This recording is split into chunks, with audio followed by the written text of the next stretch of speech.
Bonjour, alors aujourd'hui j'aimerais vous présenter un livre que j'ai pu acheter lors de la période des soldes, Black Fridays ou je ne sais quoi. C'était sur le site de Eaglemoss et je vous avoue que je suis un peu dégoûté parce que je vous présente depuis un petit bout de temps des bouquins qui sont très bien d'ailleurs, d'Eaglemoss concernant les vaisseaux et les concepts de vaisseaux de différents chapitres, on va dire, de Star Trek.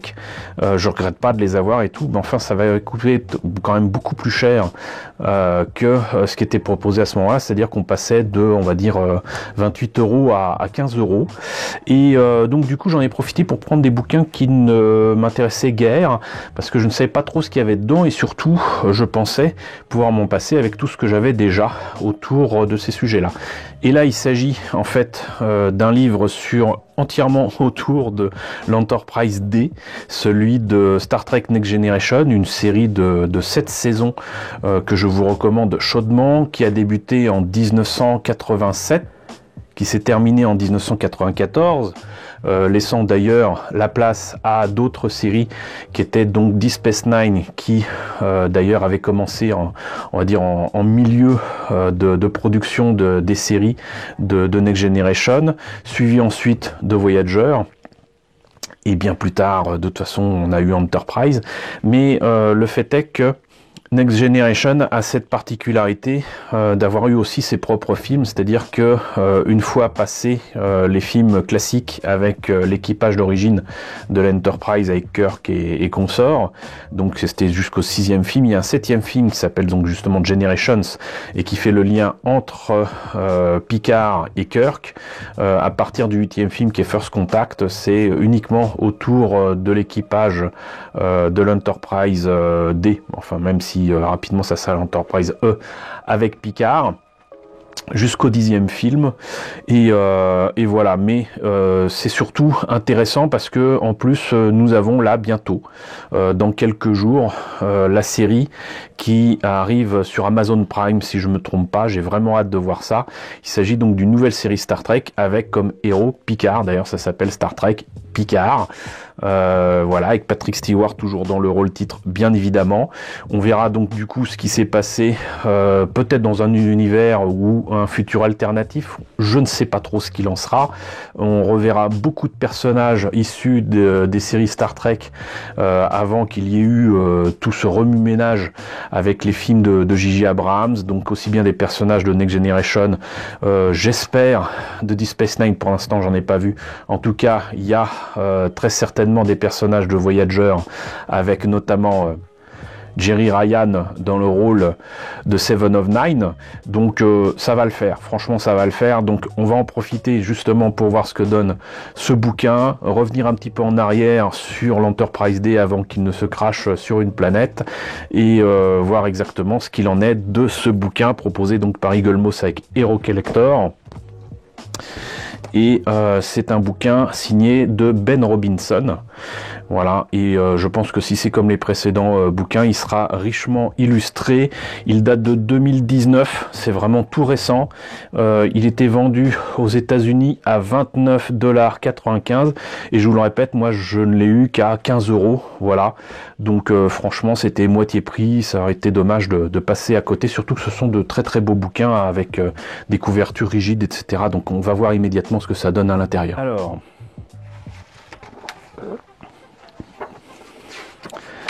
déjà ça commence fort, l'illustration ici elle est juste magnifique. C'est magique d'avoir des bouquins comme ça.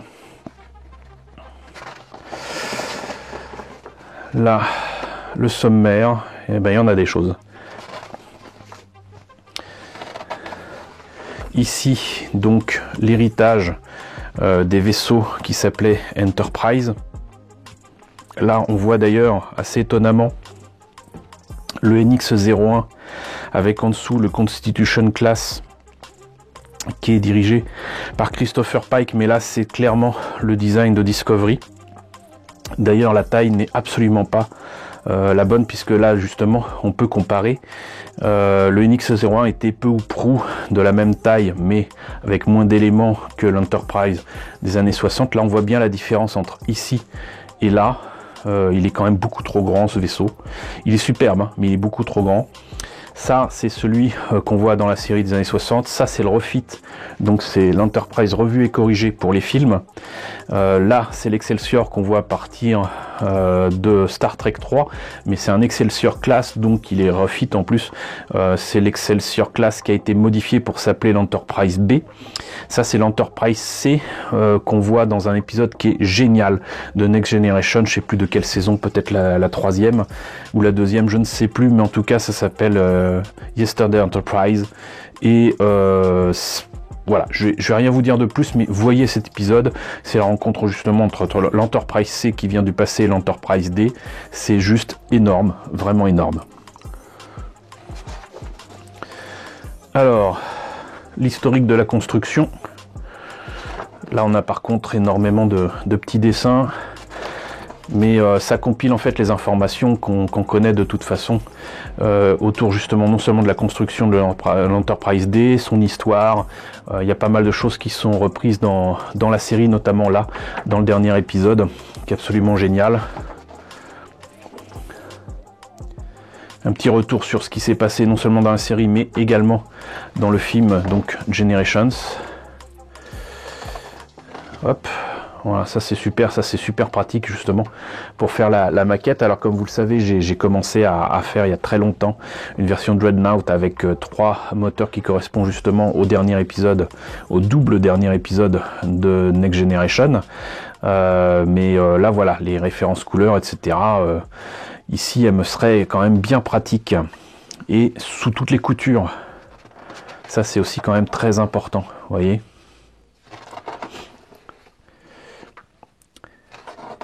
Et coordinate system, enfin là ça explique tout du vaisseau. Ça on le voit dès l'épisode pilote avec rencontre à Farpoint, qui montre que l'Enterprise en fait dès le début on montre qu'il est capable de se séparer en deux avec la partie soucoupe et la partie on va dire moteur. Ça va leur être très utile aussi lors de la rencontre avec les Borg.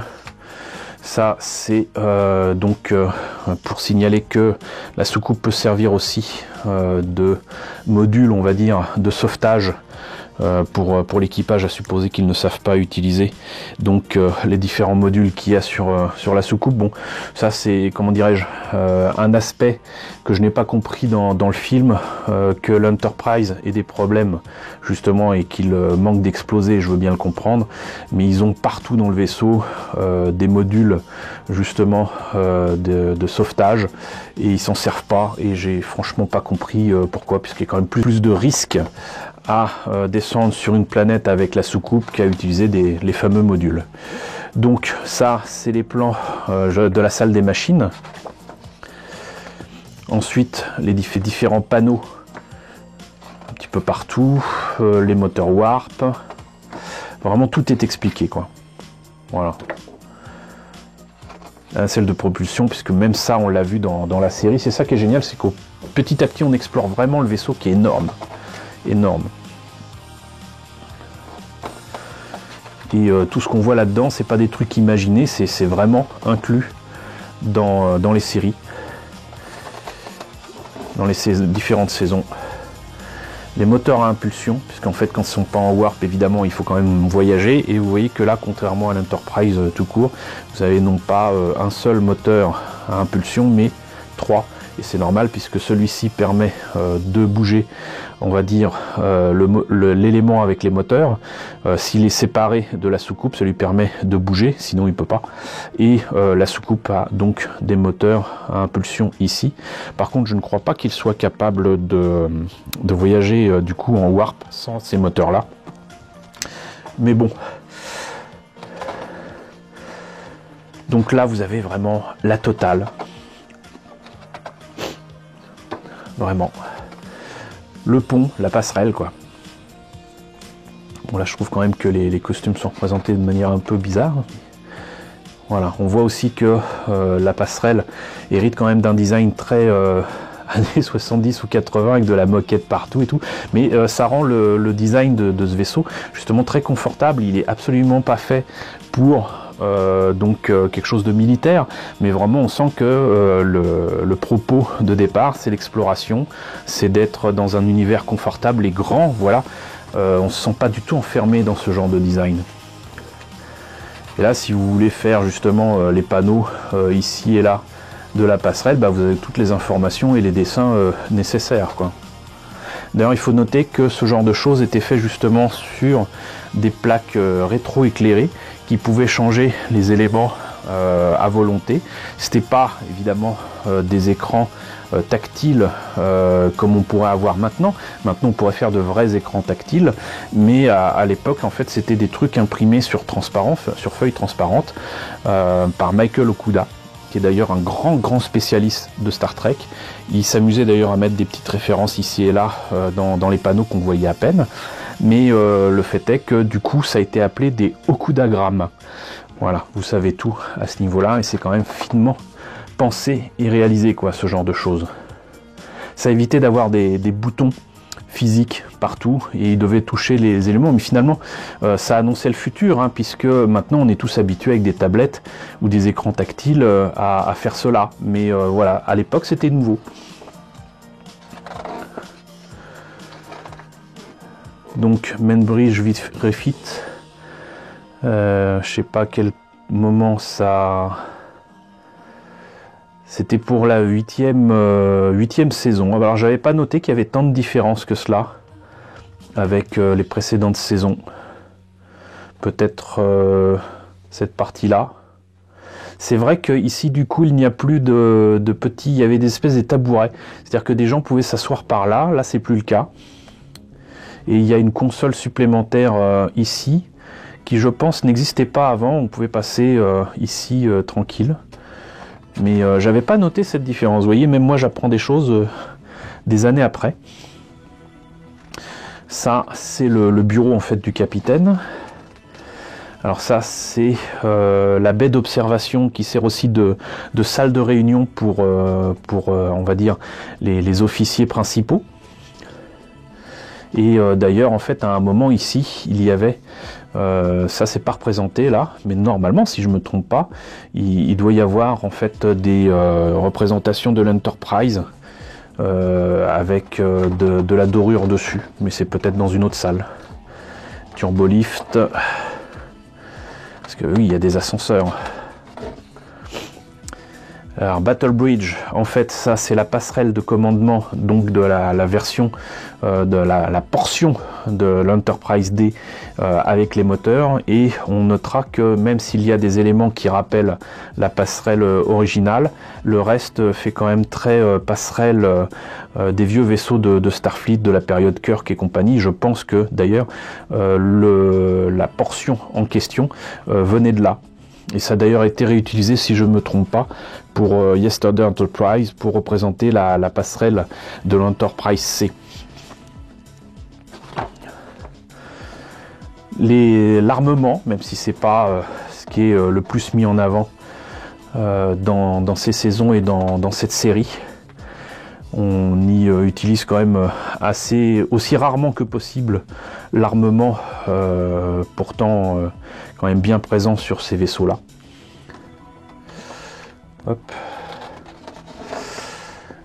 Par contre, on se défend énormément, donc tout ce qui est champ protecteur, bah, c'est largement utilisé tout le temps. Système d'autodestruction, ça a été utilisé quelques fois, mais pas si souvent que ça. Les phasers, le main deflector, donc ceci, deflector dish, tout ce qui concerne la navigation en 4 dimensions, j'allais dire, presque. La cartographie, alors ça se voit dans Generation, ça permet aussi de placer les nouveaux costumes qui d'ailleurs étaient déjà utilisés dans Deep Space Nine. L'ordinateur, vous voyez qu'il n'est pas petit. Donc ça, c'est les fameux panneaux dont je vous parlais, donc les Okudagrammes. Donc ils appellent ça des L-cars.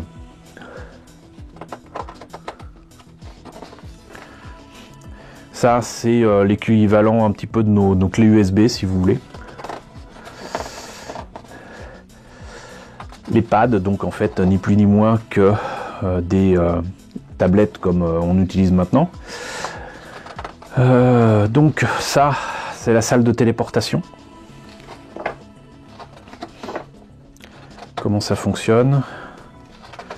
Ça, c'était dans un épisode assez spécial où Riker se découvre un double en fait qui a été créé en fait après une manœuvre assez délicate pour le téléporter d'une planète où il ne serait plus possible de passer ensuite.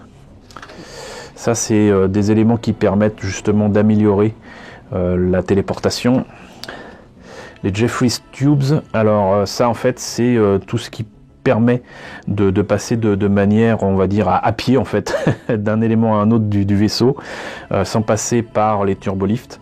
Et ça s'appelle les Jefferies Tubes, puisqu'en fait c'est le nom du designer de l'Enterprise originale, Matt Jefferies, et ils ont donné ce nom-là en son honneur parce que parfois on voyait souvent des Jefferies Tubes utilisés par exemple Scotty pour réparer tel ou tel élément de l'Enterprise.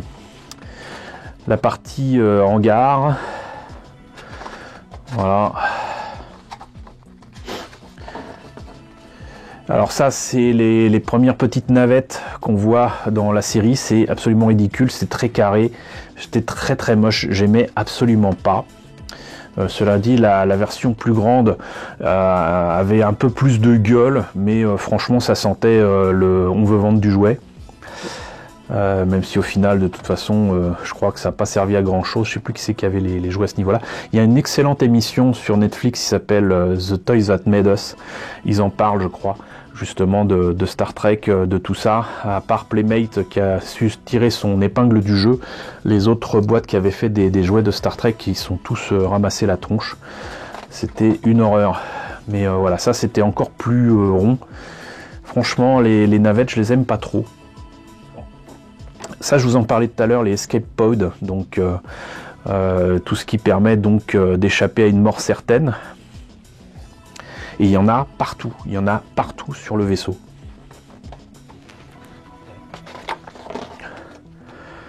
Ça, je pense pas qu'on l'ait vu souvent, mais pour l'Enterprise Refit et autres, ils appelaient ça des workbees. Ils appellent ça le Sphinx Work Pod. Et ça permet de sortir et de faire des réparations à l'extérieur. Alors le Captain Yacht, là vous avez des dessins et c'est effectivement présent sur l'Enterprise, mais il n'a jamais été utilisé, jamais. Là aussi c'est pas compréhensible. Ça c'est donc la prison, voilà, ça on le voit utilisé assez souvent. 10 Forward, alors ça c'est au moment où on découvre que l'Enterprise D a un coin détente avec ni plus ni moins qu'un bar qui est tenu par l'actrice Whoopi Goldberg qui adore Star Trek et qui a tout fait pour apparaître dans la série et finalement lui a donné un rôle récurrent. Elle n'est pas tout le temps là, mais elle est souvent là et elle joue le rôle de Guinan, qui est un personnage alien d'une race qui peut vivre très longtemps et qui a connu Picard en fait bien avant qu'il ne naisse. C'est d'ailleurs un double épisode que je vous recommande qui s'appelle Time Arrow, la flèche du temps, et ça fait partie aussi des très bons épisodes de Star Trek. Comment dirais-je, la grosse avancée technologique sur la période de Next Generation avec Picard, ça amène aussi de nouvelles aventures, j'allais dire virtuelles, avec les cabines holographiques qui permettent à l'équipage de souffler un peu, d'aller dans un environnement qui n'est pas celui du vaisseau. Et là aussi il y a quand même pas mal de choses assez sympathiques à ce niveau-là. Voilà, et donc ils disent comment tout cela ça fonctionne. Les cabines de l'équipage, et comme c'est un très grand vaisseau, finalement ils ont beaucoup d'espace. C'est très confortable comme vaisseau. Les quartiers du capitaine, où il y a quand même essentiellement donc ce qu'il faut avec un bureau et tout ça, quoi. Les réplicators, alors ça c'est très important puisqu'en fait à cette période-là il est possible de reproduire n'importe quel objet mais aussi n'importe quelle nourriture, n'importe quelle boisson et donc ça c'est quand même quelque chose qui est essentiel pour j'allais dire la survie de l'équipage. Hein. Les sensors, évidemment l'infirmerie avec, on ne le répétera jamais assez, le docteur Beverly Crusher n'est pas tout le temps là. À un moment, il est remplacé ici par le docteur Pulaski, qu'on va voir peut-être, je crois, une saison. C'est pas que j'aime pas le personnage, mais en plus de ça, elle avait déjà joué dans la série originale des années 60, et je trouve pas qu'elle interagisse aussi bien que le docteur Beverly Crusher avec le reste de l'équipage. Hein. Franchement... Next Generation c'est très très bien, mais on voit que dans les 2 premières saisons, la série se cherchait un petit peu. Il y a des personnages qui disparaissent, qui reviennent. Voilà, c'est-à-dire que je pense que même au sein des acteurs et des actrices qui jouaient là-dedans, ils se demandaient qu'est-ce qu'on fait là, je comprends rien à ce qui se passe et tout. Et il a fallu du temps pour que aussi le public s'y intéresse finalement, que la série ait du succès. Et bon bah ça c'est quelque chose aussi qui est problématique pour les acteurs et les actrices, notamment aux États-Unis, parce que en fait le problème c'est qu'une fois que vous êtes connu pour une série même à succès, les gens ont du mal à voir en vous autre chose que le personnage que vous jouez dedans. Donc c'est très bien sur quelques années. Il y a certainement moyen d'en tirer profit sur si ça a vraiment du succès, 5, 7, 10 ans, comme ça a pu être le cas par exemple pour Stargate, mais ça pose des problèmes assez rapidement, c'est-à-dire que le reste de la carrière, a priori, c'est fichu, quoi. Mais bon. Les lits de diagnostic, ce qui sert à la chirurgie, tous les outils à disposition du docteur, donc les fameux hydrospray, les tricorders, très important les tricorders, moi-même j'en ai un, je vous en ai déjà présenté un, je vous mets le lien ici, medical kits, isolation room, communication longue distance. Alors ça c'est un truc que je comprends pas aussi dans Discovery, c'est qu'ils utilisent du matériel holographique dans Discovery bien avant la période de Picard, bien avant Kirk, et ça c'est pas compatible quoi, ce qui prouve d'ailleurs que ça se passe dans un autre monde, mais bon, pourquoi pas. De toute façon, je suis persuadé, je fais totalement confiance à ceux qui font l'excellente série Discovery que je vous recommande. Ils arriveront à retomber sur leurs pieds comme ils l'ont fait avec les Klingons. Donc ça ne peut que très bien se passer. Communication à courte portée. Life support, c'est quand même important. Voilà, quand on vit dans un lieu clos comme un vaisseau, bah, forcément, tout ce qui permet de respirer, de marcher normalement aussi, hein, puisque mine de rien, la gravité est une gravité terrestre. Hein, mais voilà, tout ça c'est très important. Voilà, je parlais de la gravité, artificial gravity, les fameux rayons tracteurs. Hop. Qui permettent de bloquer ou de tracter un autre objet. L'équipement de l'équipage, on va dire, en reconnaissance. Les phasers, alors les premiers phasers ressemblaient à rien, on avait l'impression de voir des pommeaux de douche. C'était vraiment très très moche.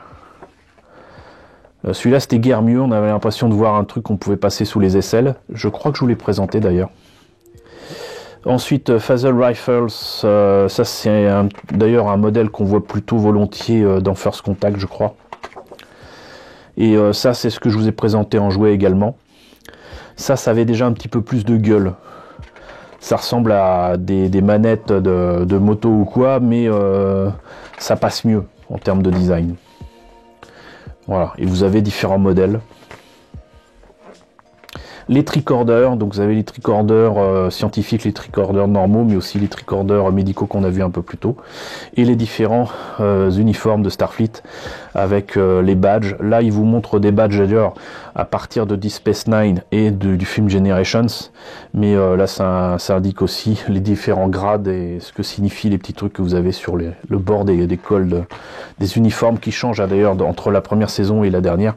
Là, c'était un uniforme complet, hein. D'ailleurs, il paraît que les acteurs et les actrices ne supportaient pas de porter ce truc-là. C'était beaucoup trop proche du corps et ça grattait, c'était pas bien. Ensuite, ils leur ont permis d'avoir en fait un vrai pantalon et une vraie veste d'uniforme, ce qui a permis d'ailleurs au Capitaine Picard, donc à Patrick Stewart, de faire son fameux geste où il baisse finalement la veste quand il se lève. Ça, c'est vraiment l'uniforme qu'on voit le plus dans la série.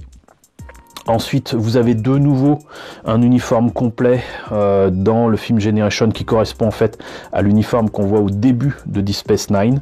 Et même les vêtements pour les femmes, et d'ailleurs portés aussi par des hommes, avec des jupes, vont disparaître au profit justement d'uniformes plutôt à pantalon. Voilà, voilà. C'est ce qui est indiqué là. C'est-à-dire qu'il n'y a pas que les femmes qui portent ce genre de vêtements, les hommes aussi, on le voit beaucoup dans la première saison, ça disparaît petit à petit. Voilà.